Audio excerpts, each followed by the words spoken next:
Hi everyone, my name is William. I represent the commercial renovation trade in my chapter BNI Elite. Before I joined Elite, I was just a young business owner trying to find business for renovation works and so on. I had struggles trying to find businesses as I was quite new to the industry.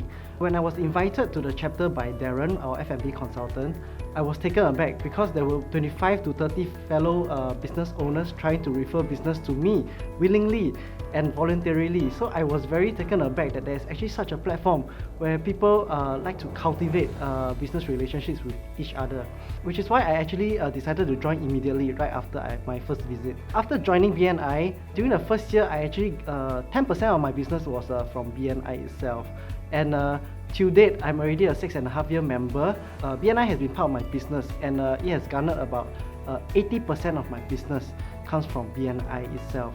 To put it into numbers for you to understand further, right? From my first year, I actually garnered about 30k worth of business, and right now, last year, 2021, I actually clocked more than $3 million Sing dollars worth of business for myself.